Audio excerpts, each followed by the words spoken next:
Dr. Rita Cherni-Smith, and I'm here to talk about falls and your risk of falls. You might wonder, well, why am I talking about this? You know, there's been a lot of recent articles and stories on TV talking about people's risk, but if you look at me, you see that I am a 67-year-old female. So what I'm talking about today is not only relevant to you, but it's also relevant to me. And I've been involved with falls risk mitigation for about the last 18 months, and every day I've learned more about how to protect myself and hopefully to educate others to protect themselves. I want to show you a few posters. We'll sort of string these along, but this is the one that I want for you to look at, if you can see it hopefully. Kind of memorize it, because at the end of my talk, I'm going to ask you to take a little quiz in regard to this poster. Now, people don't think they're at risk for falls, but they are. By the time someone gets into his or her 60s, they stand a 20 to 40% chance of falling. By the time we're in our 80s, we stand a 50% chance of falling. And that's in 1 year. That's not the rest of our lives. It's, for me, about a 40% chance that I'm going to fall within the next year. And I'll tell you a little secret. I've already done it twice, doing stupid things.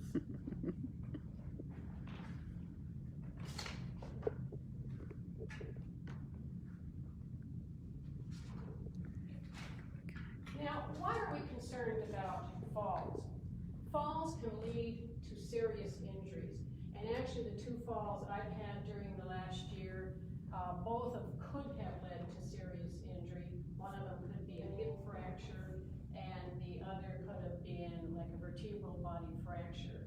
In one of the events, I fell backward right on my tailbone, and I'm sure I sustained what we call a coccygeal fracture. And it took me probably 3 to 4 months before I could really sit comfortably on my bottom. And whenever we plop, fall back with our full weight, we stand a risk that we're going to fracture a vertebral body. And in my experience, vertebral body fractures, especially acute ones, are extremely painful. And so those are things we want to avoid. The other thing with falls is they can lead to hospitalization. 95% of hip fractures are related to someone having sustained a fall. And as we all know, if someone has had a fall, they're usually elderly, and sometimes those people never get back home to living independently. They often go to nursing homes, and sometimes just dwindle away. Sometimes they die while they're still in the hospital. You know, they develop pneumonia or other problems, and it's a real serious problem in this country. I should point out that, well, now that we're in COVID, we have another high, or another problem that's associated with high mortality. But before COVID, the consequences of falls were the highest cause of death in senior citizens. And I'll just show you this poster. This is an elderly lady who fell, and you can see not only is she hospitalized, but she probably did something serious to her left elbow, and as well sustained head injury. And head injuries can lead to various serious intracranial bleeding, or bleeds into the brain or the skull. And so many of us nowadays take blood thinners, and so that risk of falling is, or that risk that you could experience a serious consequence after a closed head injury is very high. Often too, when people fall, they develop a fear of falling syndrome. meaning that they've had a serious fall, they begin to doubt their ability to manage, and then they become anxious, then they avoid doing things they used to enjoy, whether it was walking the dog outside, meeting friends for lunch, etc. And we call this the fear of falling syndrome. And probably you've all heard the old saying, the more we sit around, the weaker we get, and the weaker we get, the more we want to sit around. And so we really need to avoid this syndrome if at all possible. And that's why I'm here today, is to encourage people not only to look at their own personal, but to help you sort of navigate what you can do to prevent or to decrease your personal risk. Now, where do falls occur? 55% of falls occur in the home. Now, when you say the home, well, that's my nest.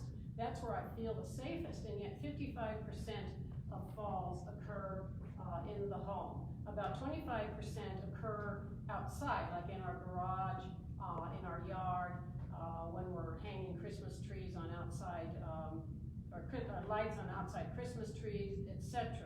And then there's probably about 22% that occur when people are shopping, like at Walmart. We always hear about someone having had a fall, or getting out of a car and slipping on the ice or whatever. So, to reiterate, our place of highest risk is in the home.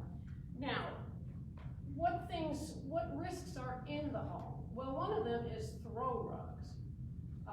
And people love to decorate, and we get these catalogs, I get them, Pottery Barn and Front Gate and all these, and they show us these beautiful rugs. And unless they are rubber backed and low pile, they really are risky for people our age to put in our homes, or if we have them, that we continue to have them on our floors. Electrical cords. A lot of senior citizens live in homes that are old, and so they don't have the number of electrical outlets that the newer homes have. And so we tend to string electrical cords all over to run our room heater, or to plug in our various devices to charge, etc. And unless those are tucked out of the way, people can easily fall over them. Clutter on the floor. Some of us babysit our grandkids, our great-grandkids. Their toys are all over the floor. We kick off our shoes. We've read several newspapers, and all that stuff is on the floor, and they present a risk to people in regard to falls. Pets. We love our pets, but what do? They tend to walk around our ankles and rub against us, and so we need to be aware of where our pets are every time we get up and move about in a room or outside for that matter. Stairs. Stairs are another common place that people fall, and we'll talk about that a little later. Another thing is people tend to crawl on ladders, stools, unstable chairs in order to get something out of a cupboard, to decorate the Christmas tree, to put something away. And really, by the time we get to be my age, our age, we should probably find a grandson to help us change a light bulb or whatever. Poor lighting. That is another one, and I'm going to talk about that a little bit more. But we really need to have very good light in our house, not only during the day, but at night. Another place is slipping in the shower or the tub, and I'll enlarge upon that.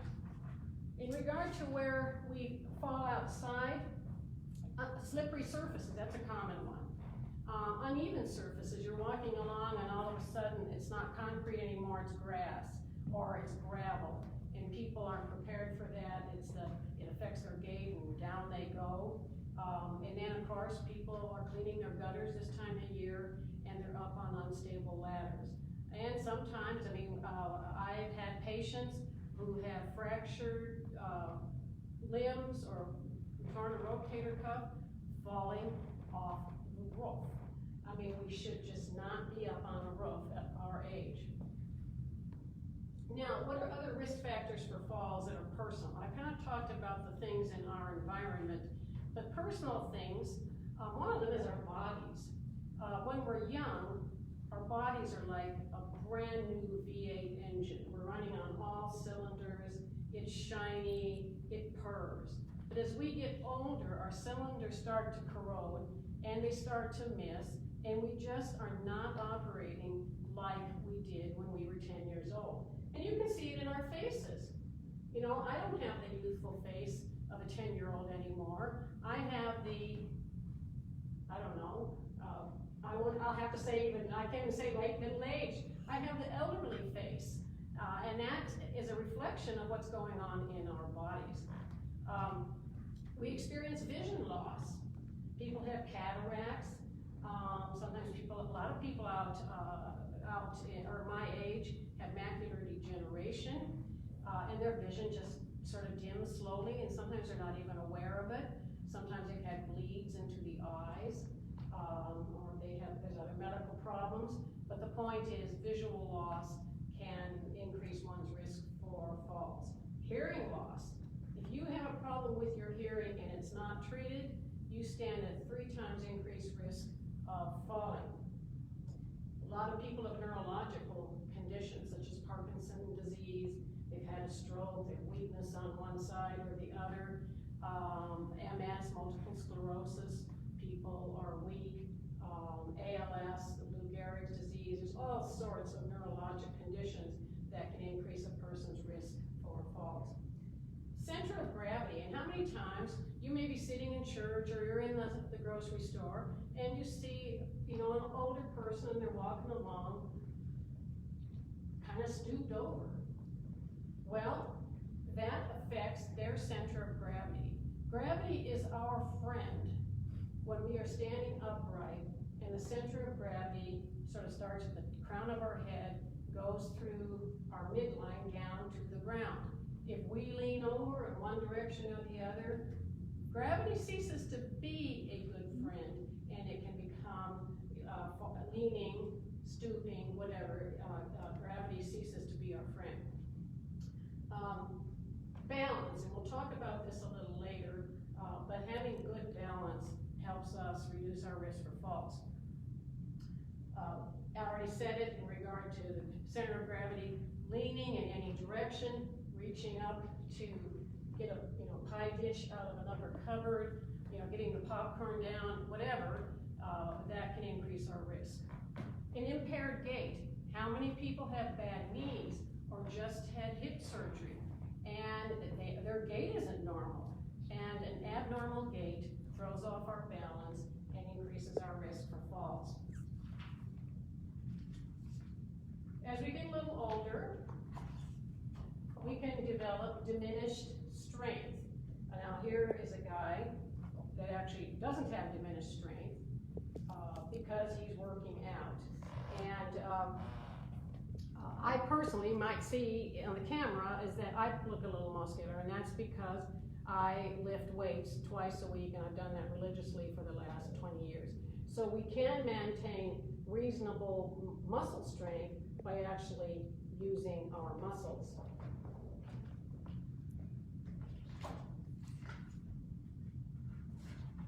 Cardiopulmonary reserve is another problem.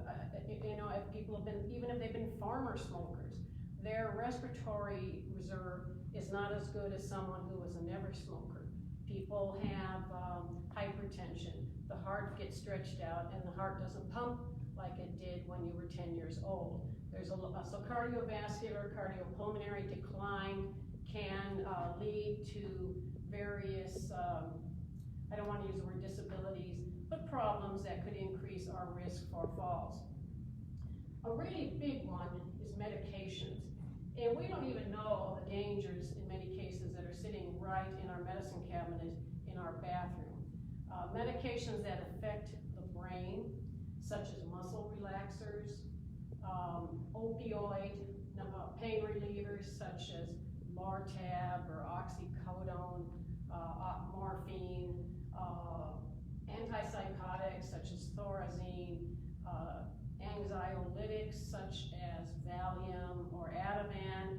A lot of people take over-the-counter antihistamines, and sometimes they're not even aware of it. They get something for dizziness. that's an antihistamine. And the older, what we call first generation antihistamines can be quite problematic in increasing a person's risk for falls.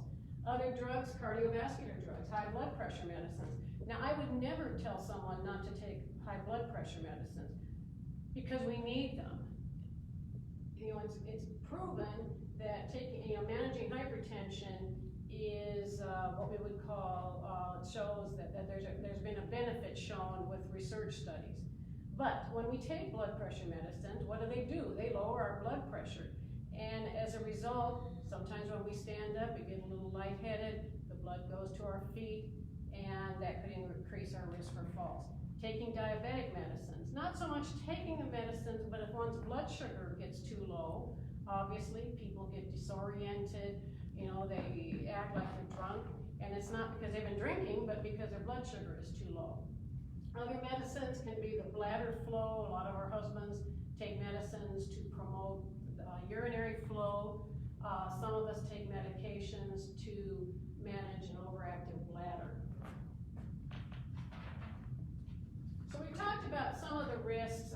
We talked about pets in your home, walking a dog on a leash. Now, I know most people live in towns and cities where there are leash laws, but obviously, especially if you have a big dog and the dog sees a squirrel and goes running, guess what? Guess who's gonna be caught off balance and fall? Or the dog runs around, if you have a long leash and the dog runs around your leg several times.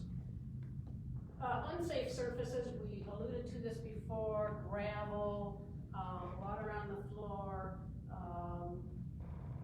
slippery, like tiles, bathroom tiles can be unsafe. And probably one I really wanted to emphasize is risky footwear. Shoes are best if they create a nice surface area, a large surface area under your feet, like the shoes I have on right now. Large surface area. High heels, you know, just by elevating the foot, you're reducing that surface area by about half. If you get a narrow high-heeled shoe, you can see how little that surface area is. So we want there, but we want shoes that encompass our feet. It doesn't matter, a slip-on or an Oxford, it doesn't matter, but we really should have sensible shoes. We want to avoid open-toed shoes like sandals because they can catch on rugs, they can catch on sidewalks or where the sidewalk is a little irregular. Slip-on, loose-fitting shoes can also be a problem. If they aren't snug on your feet, you know, they can slip out of your foot can slip out of them, and down you go.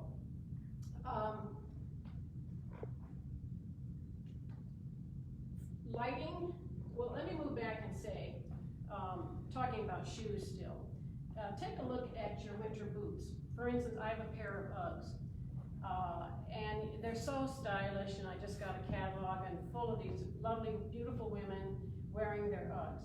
Well, if you look at the surface of Uggs, and I'm not picking on Uggs, but a lot of winter boots have very smooth surfaces. They're not really designed to walk in snow or to walk on ice. The other thing is these very stylish winter boots that women wear. Once again, the high heels and reducing the surface area, and probably, especially if they're leather, if the sole is leather, very slippery. So take a good look at the shoes in your winter boots. Flip-flops. Women our age, people our age should not be wearing flip-flops for all the reasons we just discussed. Our feet fall out of them easily, they're open-toed, they're open-backed, they're not fitting snug to our feet. Moving on, lighting. Poor lighting, I already said it, people have vision issues, and most of us do by the time they're my age. You know, having good lighting can really increase our safety in the home. You want lights in the bathroom, at least a good night light, if not even actually leaving an overhead shower light or something that you can see as you get up to go to the bathroom. Night lights everywhere. We had a power outage, it wasn't very long, maybe an hour or so, but you don't realize how dark a house can be if your night lights are off, everything is off. And then you get up to go to the bathroom and you fall over your black dog that's lying there at the foot of your bed. So we really need to have the night lights. Have a flashlight in your nightstand, especially if there's been a power outage. Trying to think if there's anything else I should, your panic buttons. Some of you wear panic buttons. And you really should, like a Fitbit that I'm wearing on my arm, you get the most information out of the Fitbit if you wear it all the time. A panic button on your dresser when you're in your living room and you fall doesn't help anyone. So you really need to be wearing that panic button at all times. We don't think about it, but think about the number of times we screw up when we hurry. I'll be hurrying to do something, and before I know it, the hand lotion lid has slipped and is rolled under the dresser and so forth. And hurrying in any regard, people hurrying to answer the phone, hurrying to answer the doorbell, those things can increase a person's risk for falls. Using oily products in the shower or bathtub, like hair conditioner, or all these sort of shower bath products that are supposed to leave our skin smooth and so forth. Those things are oily and it increases our risk. Drinking alcohol, a biggie. Now I enjoy my wee glass every night. I'll bring out a little of the Irish out of me. I enjoy my wee glass, but one has to understand that more than a wee glass, for especially women our age, is really excessive, and it will increase your risk for falls. And for gentlemen, probably won't know more than 2. If that, and I'm not suggesting people drink. If you do drink, just don't do it excessively. And if you don't drink, don't start.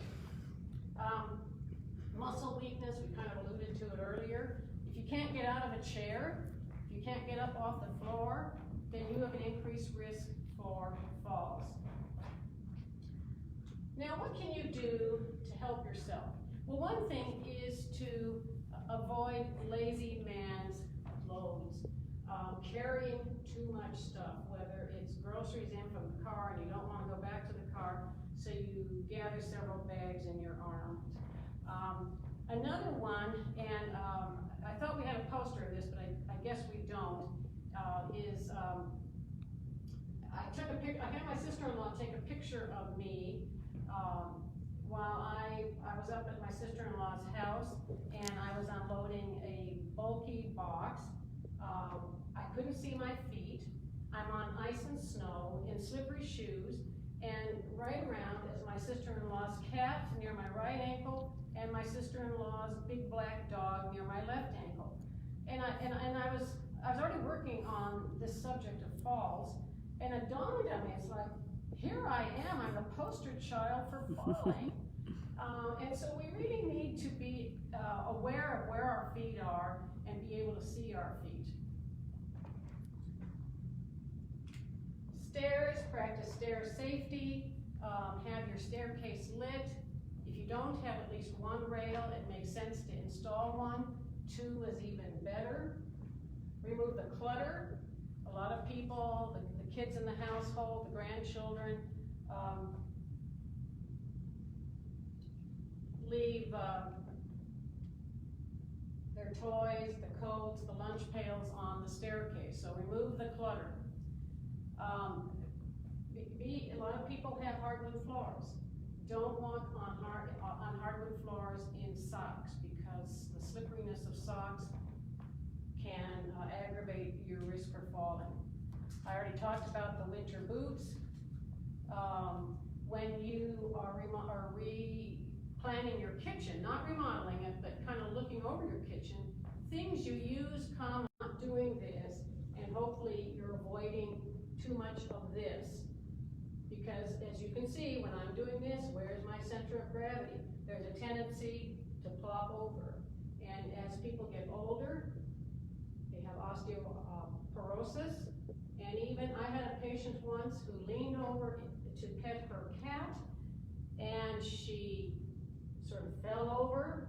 She fractured the arm, she fractured like a collarbone, and she fractured her hip all in one fall.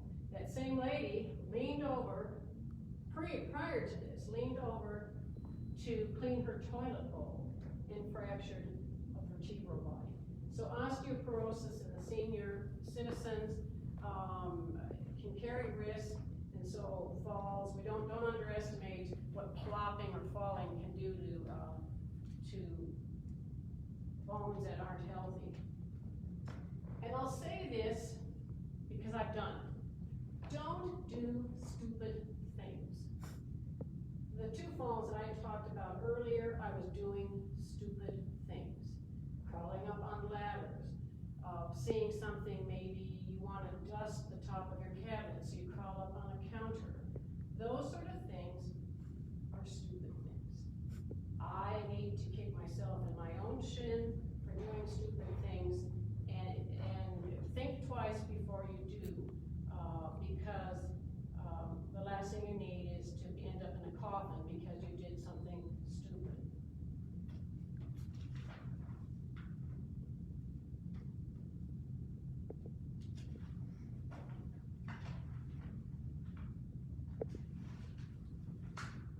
You probably have all seen the cartoons with the husband and wife. It's morning, she's got her coffee, her cigarette, the husband's gut sticking out so he can't even see his feet. And they're both wearing bathrobes. And the bathrobes reach almost to the floor, and here is the tie, the bathrobe tie, and it's down there around a person's ankle. So smart bathrobes, those sort of things, clothing that doesn't trip you is important. Install grab bars in your bathrooms, probably one near the toilet. If you're right-handed, obviously you're right-handed, left-handed, left. There's a lot of articles about how to safely install grab bars, particularly in the shower. I mean, it doesn't make much sense to have one where like at the back of the shower if you generally shower near the faucet. So anyway, consider doing grab bars. Clear the pathways in your home. We've already talked about improving the rug situation. Another pearl, more seniors fall and injure themselves on throw rugs than they do on ice and snow. Sit while you're dressing. How many people get up, they're still a little groggy, and they're pulling on something, and they're standing to do it? Sit down on a stable chair, not something that rolls out from under you, but a stable chair, put on the socks, and pull up your jeans or your exercise clothes or whatever. If you've been advised to use a cane or what we call an assistive device, use it. There's a reason why someone probably told you to use a cane. And I think we all think, oh, what do people think if I use a cane? You know, I'm your age. I don't care whether you use a cane. I think you're a pretty smart person if you're using a cane. So don't lose sleep about what someone else thinks about whether you use a cane or not. And the last thing I'll talk about is increase your activity. Particularly, the things you want to work on is strength, especially strength in the large muscles in your legs and in your abdomen, your torso, what we call the psoas muscles. And sometimes you might say, well, I don't want to go to a gym. Doing things like this, sit to stand, sit to stand, sit to stand. That develops strength in these big muscles. These are the muscles that keep us up. We want to work on agility. You can go on the internet and find, Google agility activities for seniors. And there's a lot of things that you can do on your home. Like, for instance, agility. Doing something like this. Can you do this? I couldn't do this when I first started, but now, look at me. I'm like the Ronco guy. I'm selling you. Look what. I have taught myself to do this. Do them. These, so agility. And then flexibility. Being able to stand, to stretch, to do this. That's flexibility. Those three things, strength, flexibility, agility, is what leads to good balance and reduces your risk for fall. switching now